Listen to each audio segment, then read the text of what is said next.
Hello, everyone, and welcome back to the Shanker Chronicles podcast. This six-episode podcast series, it's an opportunity for me to take a deep dive into the historical, political, scientific, and philosophical background of some of the most important issues of our day. So, thank you for joining me today as we all work towards a better regulated society, a more self-reg society, and a more just society. Today, I want to talk about self-reg and COVID, but I thought I'd start off telling you a story. Around 15 years ago, I was working for Dr. Fraser Mustard. I was his president of the Council of Early Child Development. And one of the responsibilities I had was I was running up to Ottawa every other month and presenting submissions to various political committees. But one time I was invited to come talk to the cabinet about the use of corporal punishment on children. And we wanted the government to issue an advisory to parents that science now showed us quite definitively that corporal punishment harms a child. So we had prepared, because it was cabinet, we'd prepared very carefully for this. And I came up and I had, tons of charts and all kinds of research citations.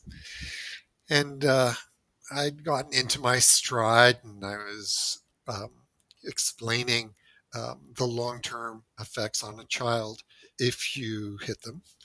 And I got interrupted by one of the ministers. And he said to me, "I don't care about your facts." And this stopped me cold. And I saw around the table, I had lost them. There was head nods. And on the way back, I was, and I really didn't know um, how to continue. I mean, why was I there if not to tell them about the facts as we knew them? So I was processing all this, on the way home, and I realized that um, there's really two kinds of politicians: those who lead and those who lag. And this idea of a lagging indicator is an important one. What it means is that sometimes politicians really want to reflect back and amplify what the biases or the beliefs are of their base. That's what that minister was telling me, that regardless of what science may have said, he was not prepared to say anything that would upset his base. And that's what the rest of the cabinet, or most of them, agreed with. This really troubled me, not least because, I was trying to figure out what my own role was in, um, you know, coming up to Ottawa, trying to make these submissions. No doubt they would follow up my meeting with someone who would come and tell them exactly what they wanted to hear, a different set of facts, or at least claim to be a different set of facts. So this became a sort of constant worry for me.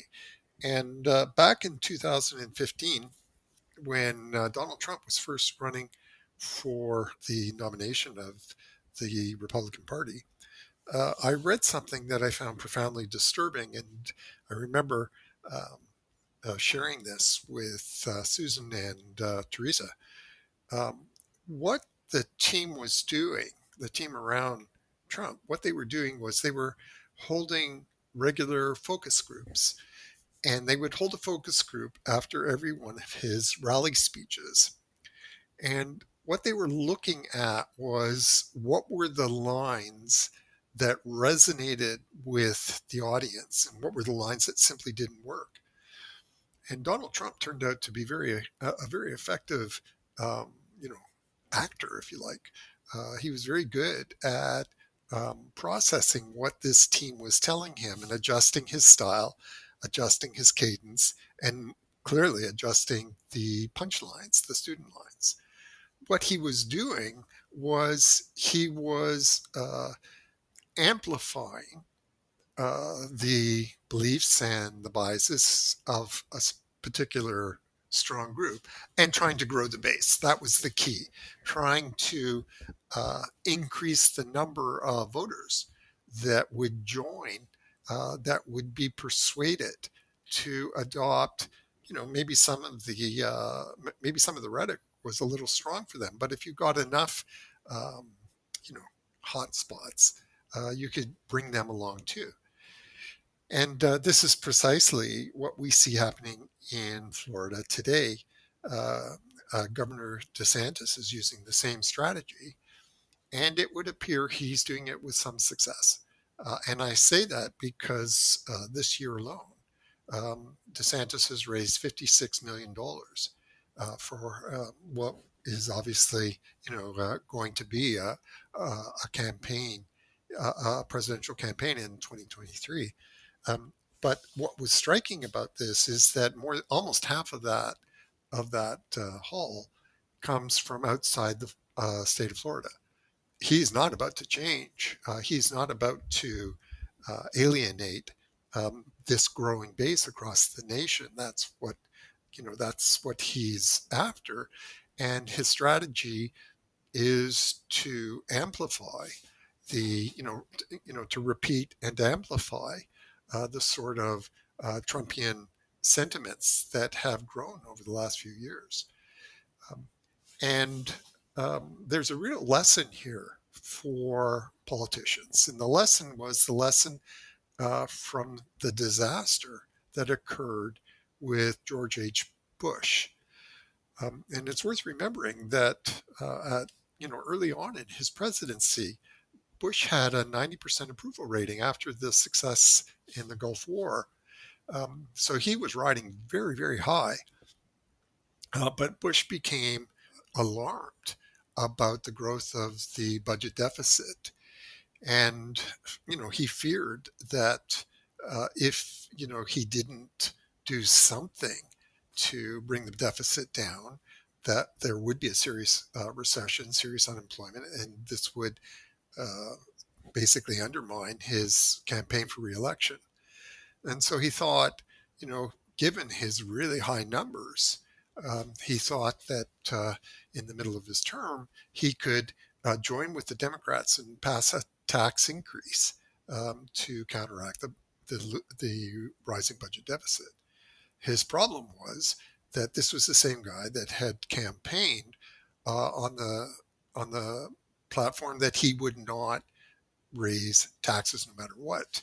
And there was that famous line where he said, read my lips. I will not raise taxes. So this essentially destroyed his campaign for reelection. He alienated his base. And then, unfortunately for him, you had Ross Perot and Pat Buchanan um, really jumping on, they jumped into the primaries and they stirred up this hostility to um, Bush's, about face. And eventually Bush had to apologize to his base and say, I was wrong to raise taxes and so on and so on. But he was done. The rest is history. Bill Clinton wins. So it's always been an aspect of politics, and it's become especially worrying over the last, say, since the 90s, with the proliferation of things like social media that have really given politicians, the ruthless ones, an opportunity to, um, you know, mold public opinion, or at least appeal. They are tailoring their messages to what their pollers are telling them, and then amplifying it and trying to grow their base. But when we're talking about our health or our very survival, um, we don't want, none of us wants this kind of uh, emotional manipulation, in fact, to make our decisions. We want our decisions. I think we all want our decisions to be as reasonable, as rational as we can. So we turn to science. And the problem is, you know, I've spent my whole life working in science with scientists, and science isn't quite the sort of consensus voice that you might think. I was talking a couple in the first podcast, about this idea of consensus politics. You have rational debate. That's very much what science is like. There's an awful lot of debate, and it really takes opposing views. Even if something like climate change in the beginning, there were quite a lot of scientific dissenting views. And so it's through this sort of messy process that's carried out through journals and, well, primarily through journal articles, scientists eventually get to some sort of a consensus. We're sort of there today, but it's a moving target. That's the key. The issues are constantly morphing. They're constantly changing. And that is certainly the case today. We have, scientifically speaking, we have some very troubling things occurring. And for example, there has been a very uh, worrying increase in infection rates in Germany and Belgium. And those are both fairly highly vaccinated countries.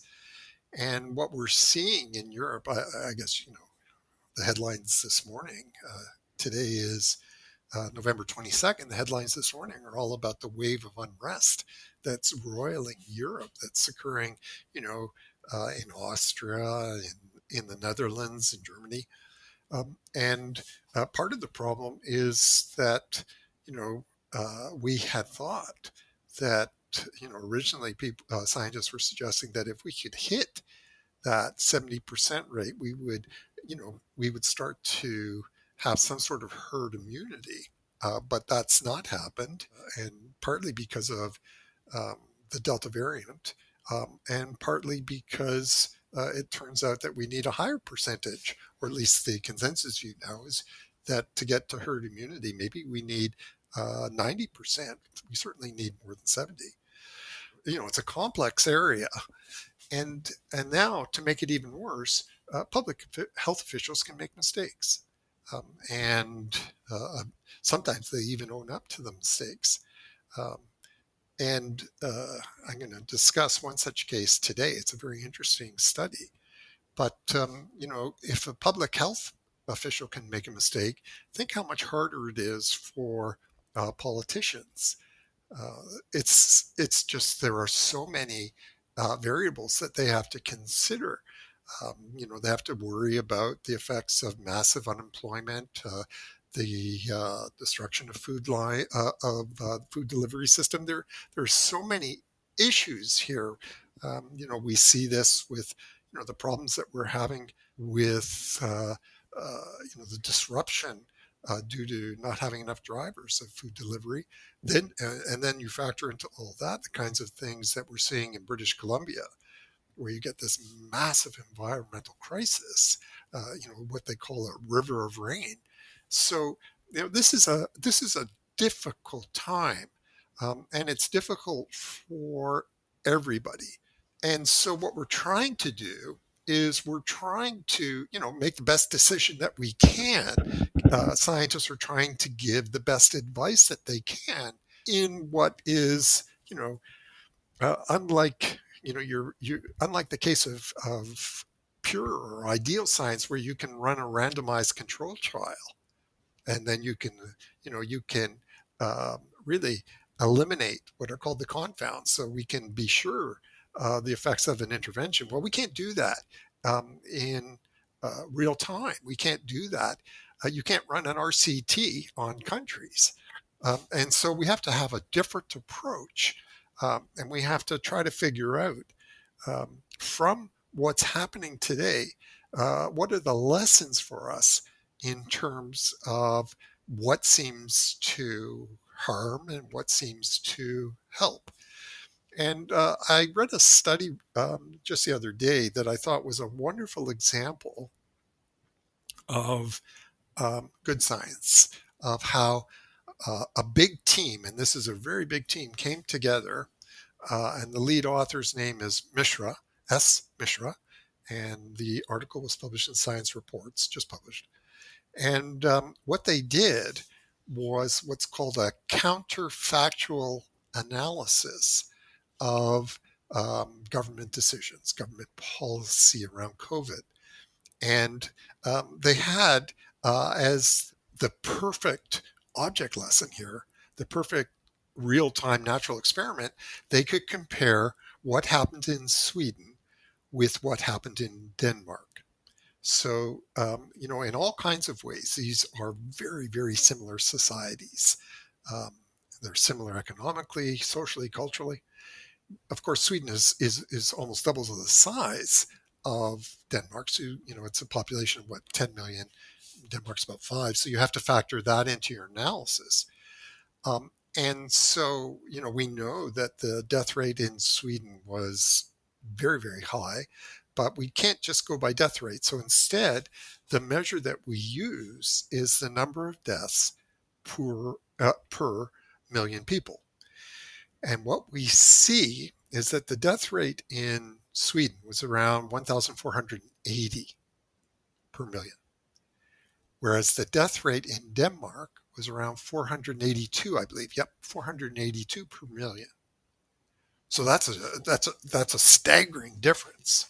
Um, and what's most important about this contrast, and here I'm just talking scientifically, is that the two countries adopted completely different strategies in the beginning for dealing with COVID. So Denmark went for lockdown, and they went for lockdown very, very early, whereas Sweden went for self mandatory controls. In other words, that the behaviors that they wanted would be voluntary rather than imposed by the government. And the thinking was in Sweden, that Sweden has a very strong sense of citizenship. This is a very enlightened society, and there were three behaviors that they wanted Swedes to adopt, and they thought that given the nature of the society, Swedes would naturally adopt these, whereas in Denmark these behaviors were mandated. And the three behaviors they were looking at was, one, that you would avoid going to crowded places. Two, that you would really practice personal hygiene, hand washing, and using hand sanitizers. And three, that you would not go to work if you were feeling sick. One of the most interesting aspects of this comparison is that Sweden didn't do very good at seeing these behavior changes. Whereas in Denmark, these three changes were profoundly instituted as a result of the lockdown. So it wasn't so much that Sweden was experimenting with herd immunity. Rather, it was they were relying on the Swedes' sense of civic duty to self-impose, and it didn't happen. And the results are striking. And so the results were, it's important to remember that Sweden and Denmark had very similar epidemic trajectories in the very beginning. In other words, the rate of infection on, let's say, day one, I think they started the study. I didn't make a note of this. I think it was in March of 2020. The rate of infection was almost identical in the two countries. But Denmark imposed lockdown very quickly. And what happened was that the trajectory, the COVID trajectory flattened in Denmark much earlier than it flattened in Sweden. And the result was that by August of 2020, Sweden had 5 times higher death rate than was seen in Denmark. So all of that is really stunning. But then they did something absolutely brilliant. And they did what's called a counterfactual analysis. And now what that means is what they asked was, what would have happened in Denmark had they followed the Swedish policy? And what would have happened in Sweden had they followed the Danish policy? And through sophisticated statistical analysis, what they discovered was that had that happened, Denmark would have had the same death rate and the same infection rate as Sweden. And Sweden would have had the same death rate, around 1/5 the death rate, and the same infection rate as Denmark. So this is a stunning lesson in the impact that government decisions, government actions can make. In this case, it was at the very beginning. Um, we have a fascinating situation today where we have a lot of experiments, if you like, that we can, different strategies that we can assess. So we have what's happening in Austria. Austria is a very interesting example where the infection rate has exploded. And so the government has decided they're going to have a very strict lockdown policy, and they will punish those who have not been vaccinated. And we see exactly the same thing happening in Singapore. Singapore is doing the same. But the question that this raises is, this is a very different situation. It's a very different scenario from what occurred in the beginning of the epidemic. So, it's an open question. Will this strategy be effective?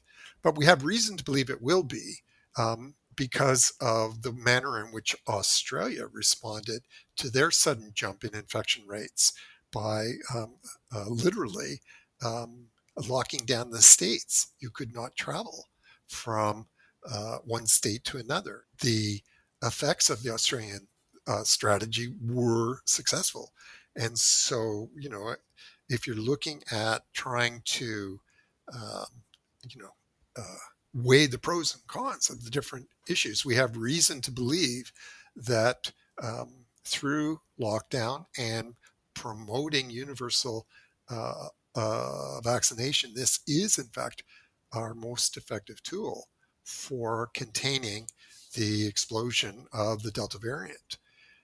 And so we have some stunning data now coming out of the U.S. Where we can compare the outcomes in those states which are the least vaccinated and those states which are the most vaccinated. And it turns out that in the least vaccinated state, you have the individual is 4 times more likely to get COVID and 5 times more likely to die than the high vaccinated states. So we have a lot of data that is sort of pointing us in the direction which here in Canada our own public health officials have taken, supporting, telling us that as complex as this is, that we are trying as best we can to have our scientists and have our physicians engage in that reasoned debate to guide the rest of us. But we have a problem today, and it struck me that the problem is very similar to what we saw when governments started to impose restrictions on smoking in public places. We saw the same anger. We saw the same threats. We saw essentially the same red brain behavior. But what changed smoking, and I'll just take the US as my example, they were the major force here. What changed the situation was the change in public opinion. So whereas in the 50s, the base a large base was, opposed to government interfering with the individual's right to smoke. Um, all of that began to shift in 1964. 1964 was when the U.S. Surgeon General uh, published uh, his famous report documenting the evidence that smoking was dangerous. After that, 2 years later, you got the U.S. introduced the measures to ban advertising that cigarette packages had to have on their packaging that it was dangerous to your health, and slowly at first, and then quicker and quicker, public opinion began to change. And then in '88, you had another U.S. Surgeon General's report, at this time comparing smoking to addictive drugs, saying that nicotine was an addiction, comparable in the report. They argued to opium and heroin. So when we look back on this, what we see is this unbelievable shift in public opinion, to the point where, in the beginning, uh, around only in the 30s, I believe, percent felt that smoking was dangerous. And then as a result of the 64 report, now today it's 70% of the populace believes that smoking is dangerous and should be banned in public places. So this was a case where the scientists were able to dramatically change public opinion. However, it was not without um, its challenges. And the big challenge came from the tobacco companies.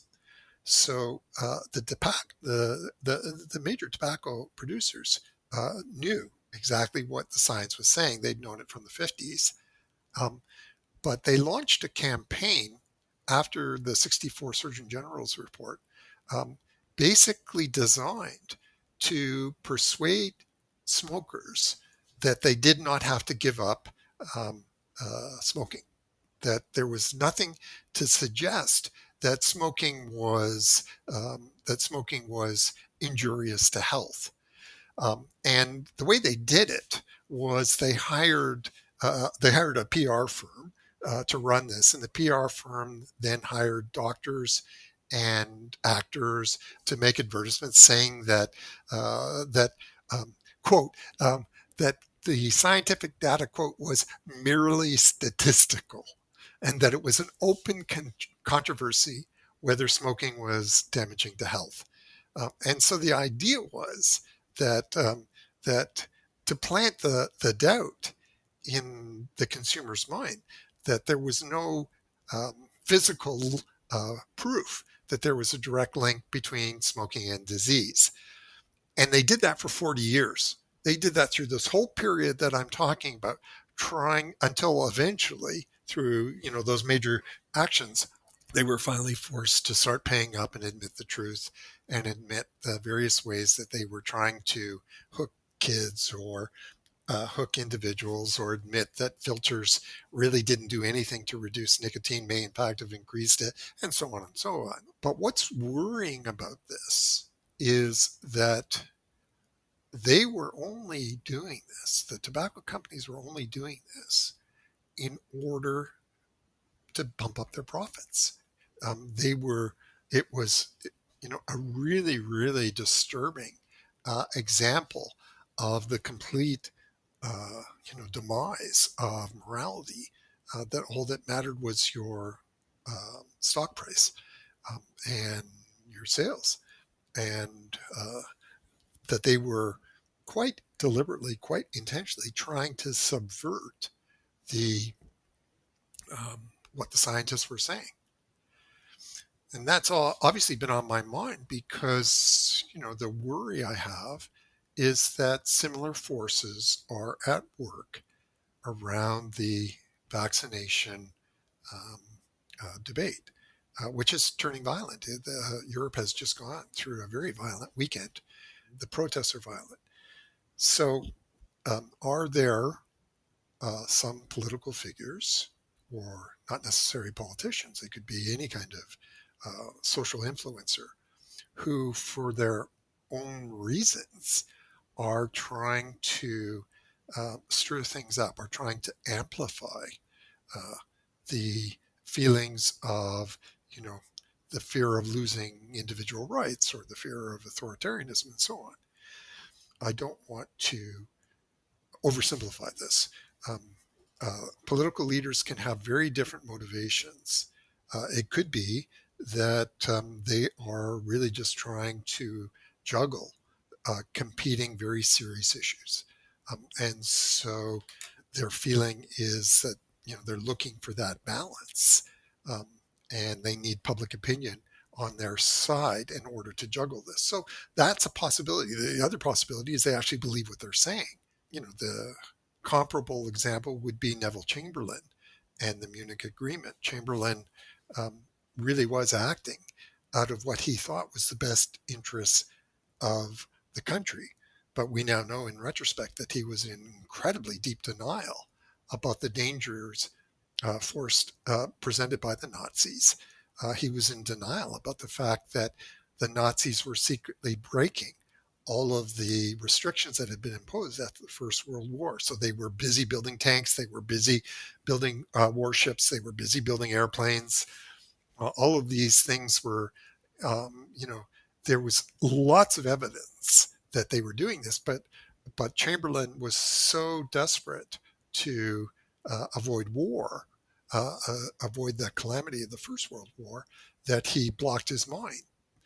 And so there is that fear that there are figures that, for misguided, I would say misguided reasons, are nonetheless in deep denial about what the science is telling us. But maybe there's a third faction, and that is the ones that are doing this only for political gain, just like the tobacco companies. They know what they're doing, but they also know that they can get a lot of political support, a lot of political funding by appealing to these emotions of fear and anger, and then amplifying it.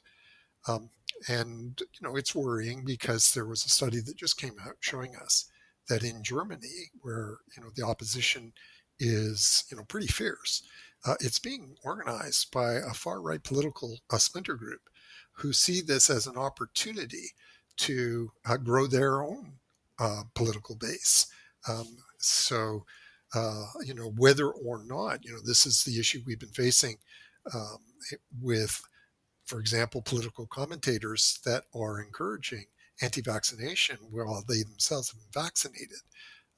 This is done consciously, and it's the result is what I've been talking about in my first two sessions, a very polarized uh, society in which violence is growing daily, whether that violence is physical or verbal.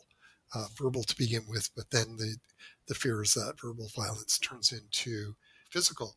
And of course, the more stress that you can create uh, by getting voters agitated, the more anxious they become, the more kindled their alarm becomes, and the more readily they will support the fringe group or the political leader who is trying to grow his own base. The point of this blog is really um, to question what is the role of self-reg in all this. What is what can we hope to contribute? We are not public health officials or physicians, um, but we do look very carefully at what the conditions are that enable us to have fairly rational debates, not irrational, not red brain, but rational debates about complex issues. Rational debates that hopefully are carried out, led by newspapers and media outlets that are trying to be reasoned, are trying to present the issues in all their complexity. So what we look at is we're looking at um, reducing the stress so that blue brains come back online. But that's not all we're doing. In an issue like this, there's a further aspect which is every bit as important. This is not simply a blue brain issue. This is not simply a case of reducing societal stress so that we can turn off alarms so that we are not, as I talked about in the first two podcasts, not so polarized, that we're able to actually listen, process. But that's not enough. And I come back to this example of Neville Chamberlain. When Chamberlain was prime minister, the country was still deeply divided, at least in the beginning years, from 35, 36, 37, 38. They were divided about going into war again. But Winston Churchill was a constant thorn in the government side, even though they brought him into the government, sent him back to the Admiralty, and warning about, he had all this information about what the Nazis were doing, rebuilding, even training their soldiers again, creating an army, the threat that they posed. But that wasn't enough. And what Churchill had to do when he became prime minister was he had to appeal to Britain's sense of a shared destiny, a shared sense of sacrifice and commitment.